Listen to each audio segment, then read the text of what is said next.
టాలీవుడ్‌లో గత కొంతకాలంగా ప్రేక్షకులు థియేటర్లకు రావడం వెనకడుగు వేస్తున్నారు. ఇక దానికి ప్రధాన కారణాల్లో ఒకటి అధిక టికెట్ ధరలు.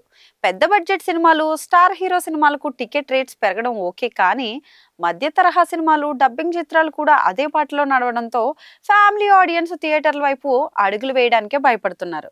అయినా కూడా నిర్మాతలు ఈ విషయాన్ని సీరియస్‌గా తీసుకోవడం లేదు. మరి ఇలాంటి టైంలో 'మిరాయి' సినిమా చేసిన పని ఇప్పుడు అందరికీ కొత్త దారి చూపిస్తుంది. పీపుల్ మీడియా ఫ్యాక్టరీ భారీ బడ్జెట్ తో ఈ సినిమానైతే నిర్మించింది. మైథలాజికల్ టచ్, విస్తృతంగా విఎఫ్ఎక్స్ సీన్స్, హై లెవెల్ అంచనాలు సెట్ వేసింది. మరి ఇలాంటి సినిమాలకు సాధారణంగా టికెట్ ధరలు పెంచడం సహజమే, కానీ నిర్మాతలు అలా చేయకుండా నార్మల్ టికెట్ రేట్స్ తోనే విడుదల చేశారు. దీంతో బాక్స్ ఆఫీస్ వద్ద అద్భుత ఫలితాలు అందుకుంటుంది.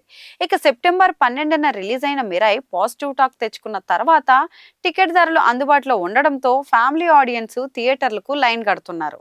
ఇక హైదరాబాద్ తో పాటు మేజర్ సిటీలో ఎక్కువ షోలు ఫుల్ అవుతున్నాయి. మరి ఈ నిర్ణయం టాలీవుడ్ నిర్మాతలకు కూడా ఒక లెసన్ లాగా మారింది.